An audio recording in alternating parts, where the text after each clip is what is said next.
గడిచిన కొన్ని గంటలు రెండు తెలుగు రాష్ట్రాలే కాదు, ప్రపంచవ్యాప్తంగా ఉన్న తెలుగు వాళ్ళందరినీ అల్లు అర్జున్ అరెస్ట్ గురించి మాట్లాడుకునేలా చేశాయి. పుష్ప 2 మించిన డ్రామా నిజ జీవితంలో జరగడం చూసి సోషల్ మీడియా మొత్తం దీనివైపే దృష్టి సారించదని చెప్పాలి.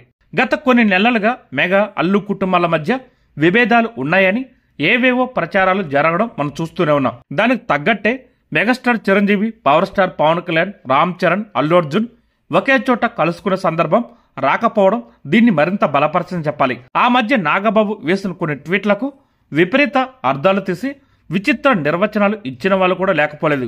కాకపోతే ఇప్పుడు మొత్తం సీన్ మారిపోయిందని చెప్పాలి.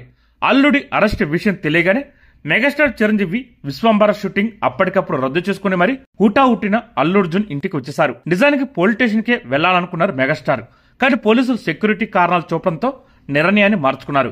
అలాగే ఏపీలో విజన్ వేడుకలో ఉన్న పవర్ స్టార్ పవన్ కళ్యాణ్ అది పూర్తి కావడం ఆలస్యం. ప్రత్యేక విమానం ద్వారా హైదరాబాద్ వచ్చే ఏర్పాటు చేస్తున్నారు.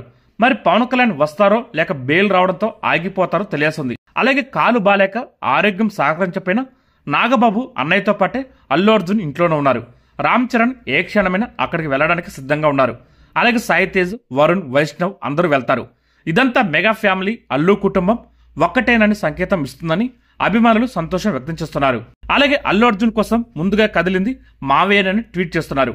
అలాగే లాయర్ నిరంజన్ రెడ్డిని రెఫర్ చేసింది కూడా మెగాస్టార్ అని ఇన్సైడ్ టాక్ వస్తుంది.